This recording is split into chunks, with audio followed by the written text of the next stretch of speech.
Assalamualaikum warahmatullahi wabarakatuh.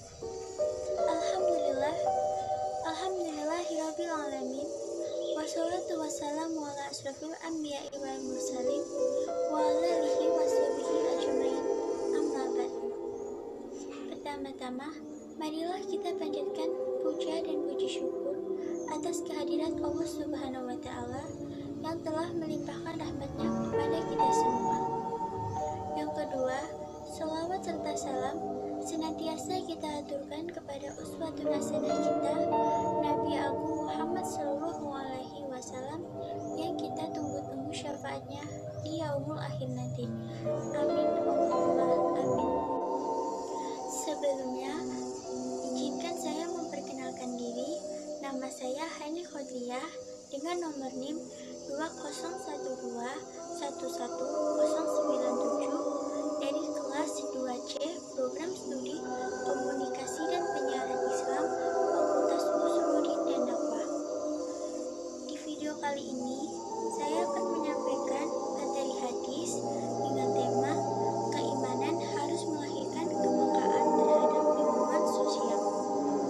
Jadi saya mengumpulkan bahan-bahan untuk materi ini yang pertama dari buku Hadis Dakwah karya Dr. Sarbini MAG selaku dosen pengampu mata kuliah hadis. Dan yang kedua, saya mendapatkan bahan dari web dan sumber terpercaya dari internet. Langsung saja, selamat menyaksikan penjelasan dan juga PowerPoint yang akan saya tampilkan di video ini.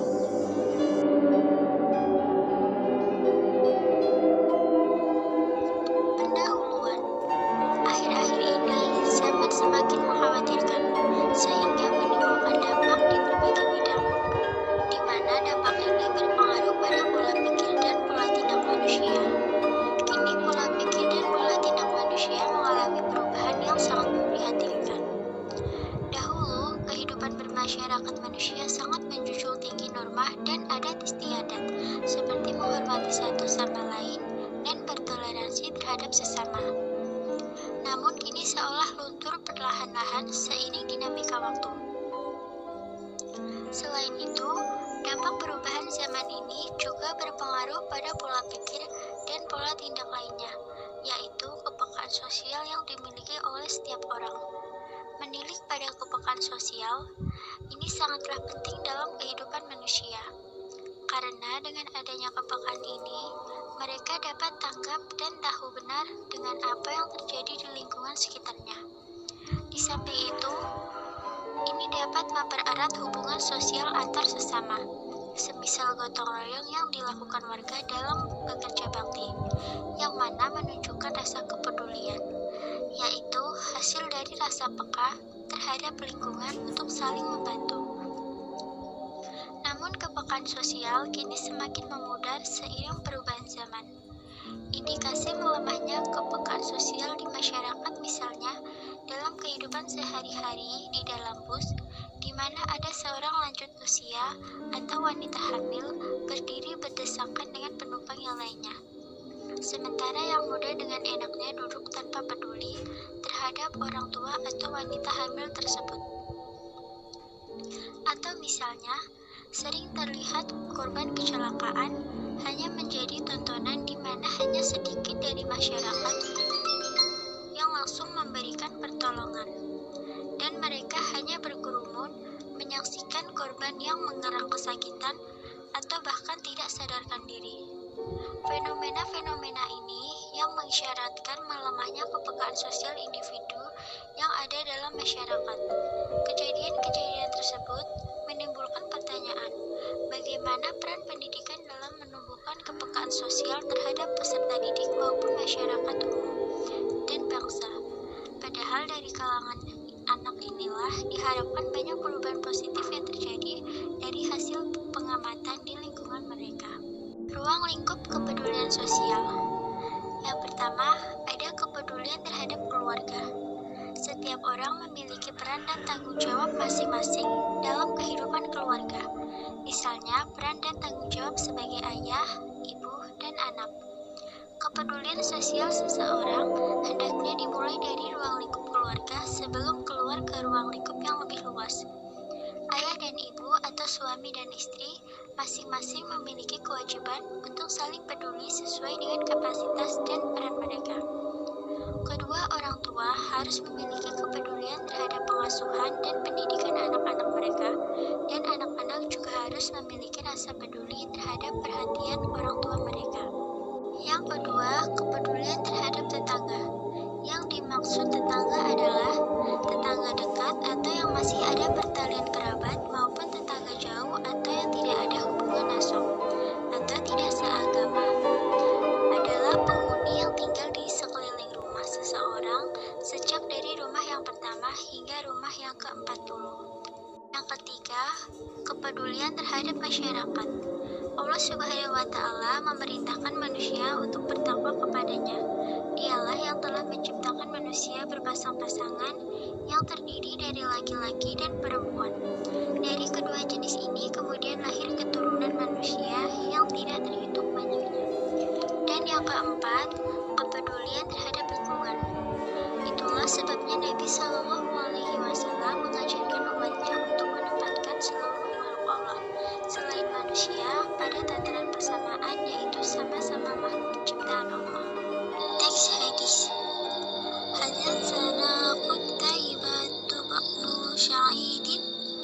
Hadatsana Abu Ahwashi ngan Abi Hashim ngan Abi Salihin ngan Abi Hurairah taqala qala Rasulullah sallallahu alaihi wasallam man kana yu'minu billahi wal yawmil akhir fala yuti jarahu wa man kana yu'minu billahi wal yawmil akhir falyukrim dhaifahu wa man kana yu'minu billahi wal yawmil akhir falyakul khairan aw liyasmut. Terjemah. Telah menceritakan kepada kami Qutaibah bin Sa'id, telah menceritakan kepada kami Abu Al-Ahwas dari Abu Hashim dari Abu Salih dari Abu Hurairah, dia berkata, Rasulullah Shallallahu Alaihi Wasallam bersabda, barang siapa beriman kepada Allah dan hari akhir, janganlah ia mengganggu tetangganya. Barang siapa beriman kepada Allah dan hari akhir, hendaknya ia memuliakan tamunya. Dan barang siapa beriman kepada Allah dan hari akhir, hendaknya ia berkata baik atau diam. Hadis Bukhari nomor 5559. Mufradat. Lafal fala yu'ti artinya maka jangan mengganggu. Lafal jarohu artinya tetangga. Lafal dhaifahu artinya tamu. Lafal falyukrim artinya maka muliakan. Lafal auliyasmut artinya atau lebih baik diam. Lafal falyakul artinya maka jangan katakan. Pesan hadis. Hadis memberikan pesan yang pertama, 3 perilaku khusus atau akhlak sebagai bentuk realisasi seorang yang beriman, yaitu berkata baik, memuliakan tetangga, dan memuliakan tamu. Yang kedua, bahwa orang yang beriman memiliki ada 2 macam kewajiban, yaitu 1. Kewajiban kepada Allah, dan 2. Kewajiban kepada sesama. Kewajiban yang terkait dengan hak Allah adalah menjaga lisan. Artinya, kalau kita beriman dengan benar kepada Allah dan hari akhir, maka disuruh untuk menjaga lisan. Bentuknya adalah 1.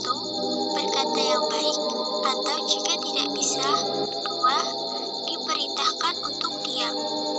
Artinya, diperintahkan untuk menjaga lisan, tidak berkata jelek. Yang ketiga, hadis yang dimaksudkan adalah memuliakan dengan sebaik-baiknya, yaitu memuliakan dengan sempurna pada tetangga dan tamu. Yang keempat, memuliakan tetangga bisa dilakukan sebagaimana saran dari Imam Al-Ghazali berikut. 1. Mengucapkan salam. 2. Menjenguk tetangga ketika sakit. 3. Melayat atau takziah ketika mendapatkan musibah. 4. Mengucapkan selamat jika mereka mendapati kebahagiaan. 5. Berserikat dengan mereka dalam kebahagiaan dan saat mendapatkan nikmat. 6. Meminta maaf jika berbuat salah. 7. Berusaha menundukkan pandangan untuk tidak memandangi istri tetangga yang bukan mahram.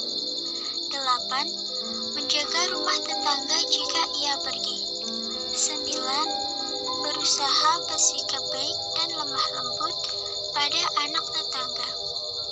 10. Berusaha mengajarkan perkara agama atau dunia yang tetangga tidak ketahui. Selain 10 hal tadi, ada juga hak-hak sesama muslim secara umum yang ditunaikan.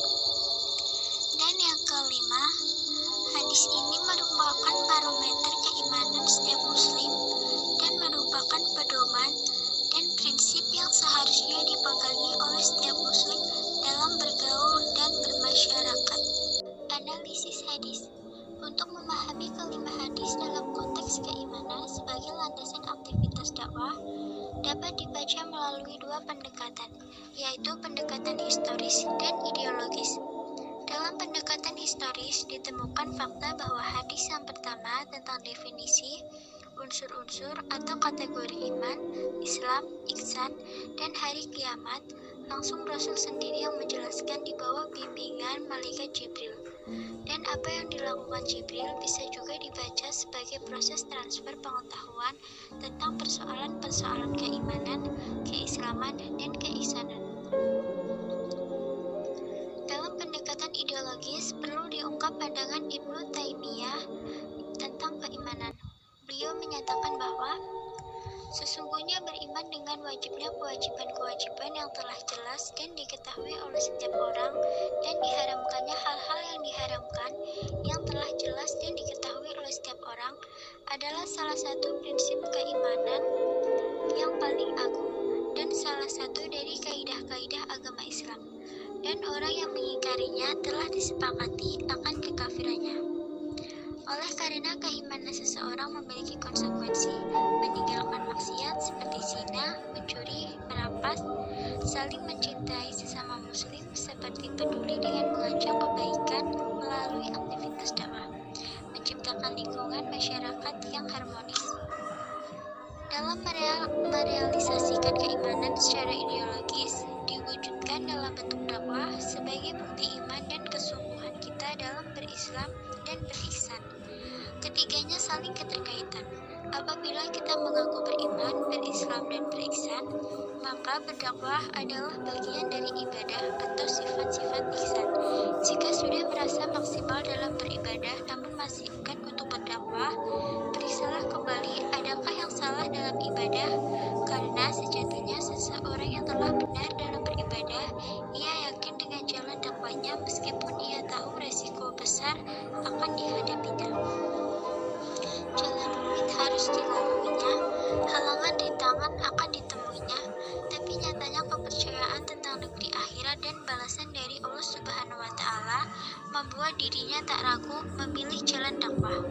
Pada hakikatnya, iman memiliki peran penting dalam menjalan misi dakwah Islam. Di antaranya, 1. Membebaskan manusia dari kegelapan menuju cahaya yang terang.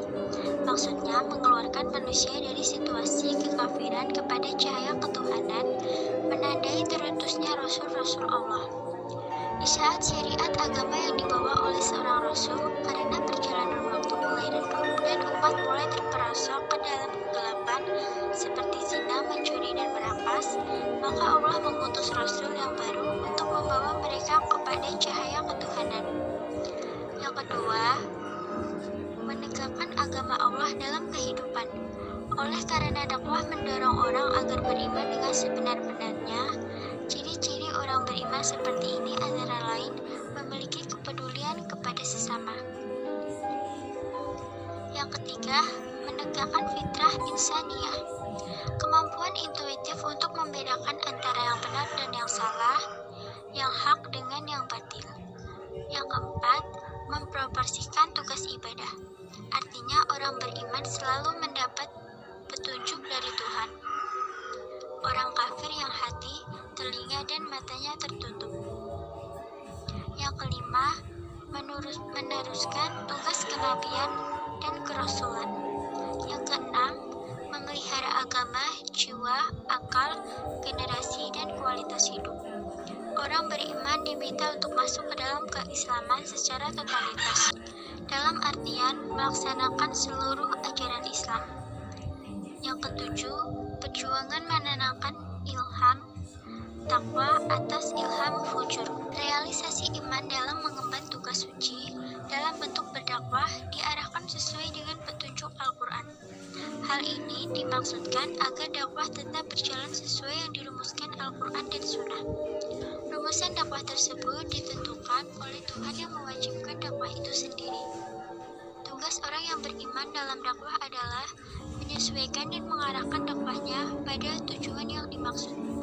Lahirnya agama Islam pada awalnya memang dimaksudkan untuk melepaskan manusia dari alam kegelapan menuju cahaya yang terang benderang.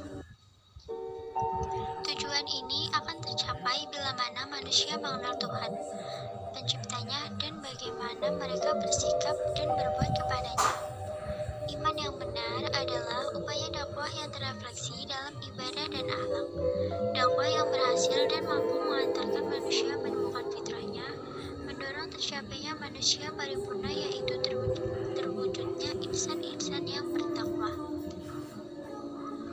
Sesuai dengan konsep dasar iman, Islam, dan ihsan yang diikuti dengan konsekuensi beriman, yaitu menjauhi perbuatan yang dapat merusak keimanan, dan ciri orang beriman memiliki dampak positif terhadap kehidupan agama di lingkungan, keluarga, tetangga sekitar, dan masyarakat pada umumnya. Maka konsep iman, Islam, dan ihsan dalam perspektif dakwah tercermin pemahaman sebagai berikut. 1. Dakwah menyeru kepada paling mendasar, yaitu menyerukan tauhid dan memperingatkan dari kesyirikan, karena dakwah merupakan lanjutan dari dakwah para nabi. Dakwah atau seruan kepada tauhid dan pengesahan Allah dalam ibadah, seluruh nabi datang untuk menyampaikan kepada kaum mereka satu perkataan, yaitu, "Hai kaumku, sembahlah Allah, sekali-kali tidak ada ilah bagimu selainnya." Quran Surat Al-A'raf ayat 65. Oleh karena itu, dakwah mencintai orang sesama, seperti orang tua, anak, tetangga, tamu, dan diri sendiri, karena tauhid, dan membenci orang yang menyelisihi tauhid. Yang kedua, dakwah menyeru kepada ittiba, atau mengikuti Rasulullah secara lahir dan batin, dengan penuh rasa cinta melebihi cintanya kepada anak, orang tua, dan bahkan diri sendiri. Karena Allah telah menggantungkan kesuksesan dan keselamatan pada ittiba Rasulullah. Dan barang siapa yang menentang Rasul setelah jelas kebenaran baginya dan mengikuti jalan yang bukan jalan orang-orang mukmin, kami biarkan ia leluasa terhadap kesesatan yang telah dikuasainya itu, dan kami masukkan ia ke dalam jahanam, dan jahanam itu seburuk-buruknya tempat kembali. Quran Surat An-Nisa ayat 115. Barang siapa yang ingin dimasukkan ke dalam golongan orang-orang yang Allah cintai, maka dia harus mengikuti jalan Rasulullah dan merasa cukup dengan atsar atau hadis. Yang ketiga, dakwah melakukan tasfiyah atau pemurnian dan tazkiyah atau pensucian terhadap ajaran Islam. Dakwah melakukan pemurnian dan pensucian terhadap jiwa kaum muslimin agar mereka beruntung. Sesungguhnya beruntunglah orang yang mensucikan jiwa itu, dan sesungguhnya merugilah orang yang mengotorinya. Quran Surat Asy-Syams ayat 9-10. Tasfiyah untuk pemurnian, dan tazkiyah atau pensucian jiwa merupakan keistimewaan dan sendi-sendi dakwah. Yang keempat, dakwah mengajak kaum muslimin untuk menghindari perbuatan dosa. Sebagaimana di hadis yang kedua di atas, orang yang berdakwah harus menjauhkan perbuatan zina, mencuri, dan merampas, karena perbuatan itu dapat merusak iman dan Islam, bahkan ada yang berpendapat orang itu menjadi kafir. Yang kelima, dakwah mengajak untuk melayani dan memuliakan umat, seperti tamu, tetangga, kerabat, dan masyarakat. Memuliakan dan melayani sebagaimana dicontoh Rasulullah dalam bentuk bekerjasama atau ta'awun, saling menjamin atau takaful, saling menghormati perbedaan atau tasamuh, dan dalam kebaikan dan takwa. Yang keenam, berdakwah berdasarkan ilmu dan keyakinan, dan berdakwah secara jelas dengan hujah serta membenci kesamaran dan ketidakjelasan. Agar lebih fungsional, dakwah diarahkan pada upaya mewujudkan keimanan yang dapat memotivasi kehidupan. Menurut Syahrin Harahap, ada 4 ciri keimanan yang berfungsi sebagai motivasi ke arah dinamika dan kreativitas. 1. Keimanan yang dapat mengembangkan sifat positif dan menekan sifat negatif dari manusia seperti zina, mencuri, dan merampas.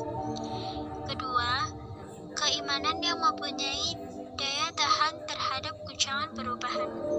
Yang ketiga, keimanan yang menjadi penggerak pandangan positif terhadap kehidupan masyarakat, etos kerja, etos ekonomi, dan etos pengetahuan baik bersifat individual atau diri sendiri, anak dan orang tua, atau komunitas seperti tetangga atau tamu. Yang keempat, keimanan yang berfungsi sebagai pengendali keseimbangan. Pembinaan keimanan antara lain dengan memfungsikan dakwah sebagai pemelihara iman, agar tetap konstan bahkan meningkat. Iman diarahkan agar dapat mewujudkan kesolihan individual dan kesolihan komunal. Di samping itu, pemeliharaan juga dilakukan dalam bentuk menghindarkan diri dari kemungkinan terkontaminasi dengan gerakan yang merusak prinsip-prinsip akidah yang dihembuskan oleh kelompok-kelompok sempalan Islam. Nilai dan aspek dakwah dalam ayat ini terwakilkan dalam fungsi Rasul sebagai pembawa berita gembira atau mubasysyiran dan pemberi peringatan atau naziran. Sementara ungkapan litu'minu billahi wa rasulih yang mencerminkan tujuan dakwah yang akan dicapai.